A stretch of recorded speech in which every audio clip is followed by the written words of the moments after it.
साथियों, अब हम बात करेंगे एक ऐसी शख्सियत से जिसने भारतीय सेना में देश की सेवा में अपना पूरा जीवन सौंप दिया। देश के vice chief of Indian army तक का सफर तय करते हुए कई कीर्तिमान अपने नाम किए, देश का गौरव बढ़ाया।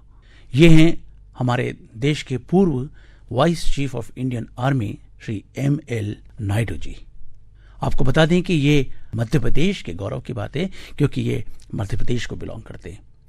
हमने उनसे लॉकडाउन से लेकर उनके जीवन की यात्रा तक, वो लिख रहे हैं एक पुस्तक, उससे लेकर युवाओं के लिए, देशभक्ति के लिए उनके विचार, इन तमाम विषयों पर बातचीत की। आइए सुनते हैं इस बातचीत के महत्वपूर्ण अंश। आर्मी में खासकर हम लोगों को पोस्ट ऑब्जेक्टिव पे रहने की आदत है, यहाँ अकेले ही रहना पड़ता है, तो इसलिए हमें अजीब नहीं लग रहा है। और यहाँ तो घर में है आराम से, वहाँ पोस्ट में तो एक बंकर में रहते हैं, तो उसमें ज्यादा दिक्कतें होती हैं।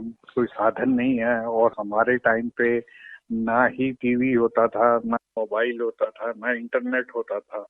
अभी तो ये सब साधन हाजिर हैं घर पे, तो ऐसी दिक्कत की बात नहीं है। जैसे जो आपने सवाल किया कि दिनचर्या क्या है, सुबह उठ के वर्जिश करते हैं, 1.5 घंटा वर्जिश होती है रोज 6 बजे से। तो उसके बाद नहाते धोते, नाश्ता वाश्ता, फिर मैं एक किताब लिख रहा हूँ, तो उस किताब लिखने में मैं व्यस्त रहता हूँ। तकरीबन सारा ही दिन निकल जाता है, या तो कुछ उसके लिए रिसर्च करना, नेट पे किताबें पढ़ना, दोबारा याददाश्त ताज़ी करके उसमें लिखना, तो इसमें काफी समय व्यतीत हो जाता है। तो मुझे तो लॉकडाउन के इतना अखर नहीं रहा। मैं तो इनफैक्ट कहिए कि मैं खुश हूँ कि मेरे को टाइम मिल रहा है किताब कंप्लीट करने का। आम लोग एक अनुशासित जीवन जीने के उतने आदी नहीं होते हैं जितने आप लोग अपने पूरे लाइफ को जिस तरह से जीते हैं। तो मुझे लगता है कि जो आम लोगों की अनुशासनहीनता भी कोरोना को बढ़ाने में कहीं ना कहीं बहुत ज्यादा मदद कर जाती है। आपने बिल्कुल ठीक कहा कि हम लोगों को आजकल जागृत रहना है, और सब पढ़े लिखे हैं, खासकर शहरों में। ये गांव वाले ज्यादा सुनते हैं कि जो उनको बताया जाता है कि इस तरीके से करो, उस तरीके से करो, काम करो, जैसे ये सोशल डिस्टेंस मेंटेन करो, वो लोग ज्यादा करने के लिए तैयार रहते हैं, बजाय हम लोग शहर वाले हमेशा या तो समझ लीजिए प्रेशर होता है उनके ऊपर, टाइम का पाबंदी होती है, प्रेशर होता है कि सामान टाइम पे खरीद लें, लंबी लाइन होती है, इंतजार करते नहीं है, तो उस समय गड़बड़ होने का और थोड़ा सा अंदेशा ज्यादा रहता है। हालांकि हम लोग सब पढ़े लिखे हैं, जो शहर में रहते हैं तकरीबन सारे ही पढ़े लिखे हैं, लेकिन हम लोग ऐसी छोटी छोटी बातें, डिसिप्लिन की बातें, सेल्फ डिसिप्लिन जिसे कहते हैं, तो उस पर कम तवज्जो देते हैं। जी जी जी। सर, एक बात जरूर होती है जब हम किसी आर्मी अफसर से बात करते हैं, आम व्यक्ति भी जब बात करते हैं, तो उनकी एक उत्सुकता होती है आपकी लाइफ के बारे में जानने की। देखिए, मैं यहीं भोपाल का बाशिंदा हूँ, यहीं पे मैंने पढ़ाई करी। ये सेंट जोसेफ कॉन्वेंट और केंद्रीय स्कूल में पहले था, फिर उसके बाद सेंट जोसेफ कॉन्वेंट में पढ़ाई की 1960 के बाद, और 1964 की जनवरी में मैं चला गया था अकेडमी, खड़गवास था। तो ट्रेनिंग के बाद कमीशन मेरा हुआ राजपूत रेजिमेंट, जो इन्फेंट्री है। तो राजपूत रेजिमेंट में नौकरी की, पहले लद्दाख में थे, फिर JNK में रहे, फिर उसके बाद जो है नागालैंड चले गए, मणिपुर चले गए। तो इस तरीके से पहाड़ों में सरहद के ऊपर ही हमारा काम रहता था। कभी कभार पीस स्टेशन में आने का मौका मिलता था कि जब पोस्टिंग हो जाती थी, जैसे हमारी मऊ में इन्फेंट्री स्कूल में हुई पोस्टिंग, फिर उसके बाद मिलिट्री एकेडमी में देहरादून में हुई। तो इस तरीके से कभी कभार पीस स्टेशन का मौका लगता था, लेकिन अक्सर जब यूनिट के साथ रहते थे, अपने पलटन के साथ, वो सरहद पे रहते थे, और उससे बड़ा अच्छा तजुर्बा रहा। पूरे हिंदुस्तान को घूमने का मिला, और ये देखने को मिला कि किस तरीके से लोग इतनी दूर रहते हैं, कैसी मेहनत करते हैं पहाड़ों में, खासकर रेगिस्तान में भी रहे। फिर उसके बाद श्रीलंका में गया था मैं, उस समय मैं अपने पलटन को कमांड कर रहा था। वो 2 साल जो थे काफी सीरियस थे, जिसमें लड़ाई का माहौल था, काफी कैजुअलिटीज भी हुई हमारी भी, लेकिन किसी तरीके से अच्छा नाम कमा के हम वहाँ से वापस आए। तो इस तरीके से रहे और फाइनली मैं रिटायर हुआ सह सेना अध्यक्ष दिल्ली में।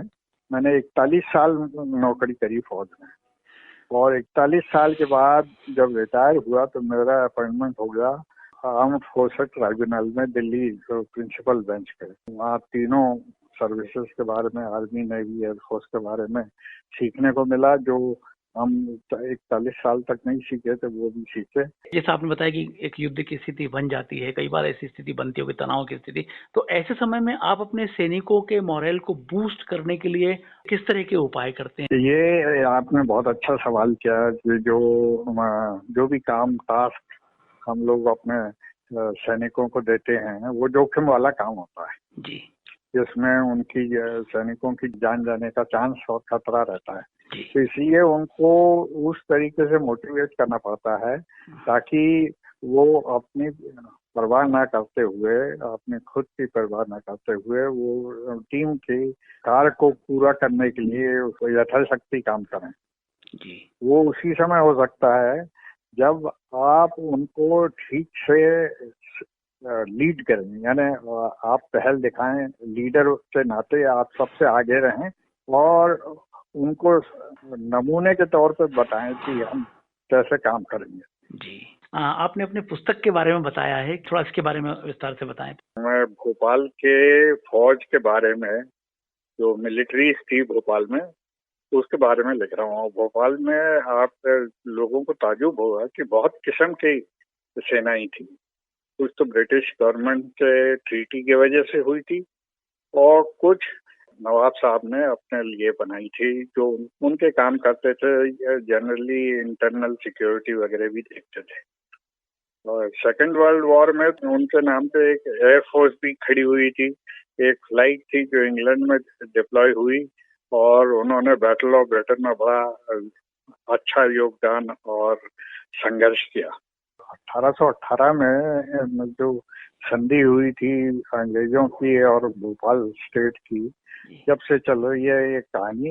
एक जो पलटन थी उसका नाम था 9th भोपाल बटालियन, जो वहाँ पे सीहोर में थी।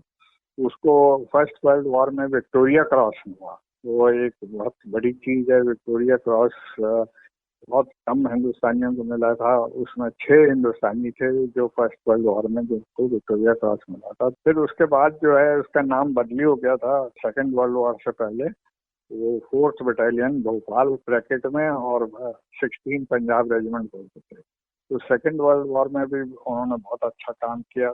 हमारे तमाम युवा श्रोताओं के लिए, युवा साथियों के लिए आपसे जरूर संदेश लेना चाहेंगे। मेरा युवा साथियों को सिर्फ यही संदेश देना है कि देश सेवा के लिए जरूरी नहीं है कि हम आर्मी, नेवी, एयरफोर्स में ज्वाइन करें। जिनका शौक है और जो चाहते हैं जरूर आए, जरूर भर्ती हों, जरूर उसमें जो है एकेडमी में एंट्री लें, वो सब ठीक है। लेकिन अगर आपका कोई और इंटरेस्ट है, कोई बिजनेस वाला होता है, कोई प्रोफेसर होता है, पढ़ा लिखा होता है, तो ये सब लोग जो हैं, अगर आप यथाशक्ति काम करोगे, ईमानदारी से काम करोगे, मेहनत से काम करोगे, तो आप उतनी ही देश सेवा करोगे जितना एक सिपाही करता है। तो मेरा संदेश ये होगा कि हमको ये समझ लेना चाहिए, हम जहाँ भी हों, जिस भी ओहदे पे हों, जिस भी तरीके से नौकरी कर रहे हों, समझ लीजिए बिजनेस हो रहा है, जो भी हो रहा है, अगर हम ईमानदारी, वफादारी और मेहनत से यथाशक्ति काम करेंगे तो हम उतनी ही देश सेवा करेंगे जितना एक फौजी करता है। बहुत बड़ी बात बोली है नायडू साहब ने कि जहां हैं, जैसे हैं, जो भी काम करते हैं पूरी ईमानदारी से कीजिए, देश सेवा वही होगी। ऐसे लोगों से बात करके हम वाकई गौरव से भर उठते हैं। हमारी मुट्ठी में आकाश सारा, जब भी खुलेगी चमकेगा तारा।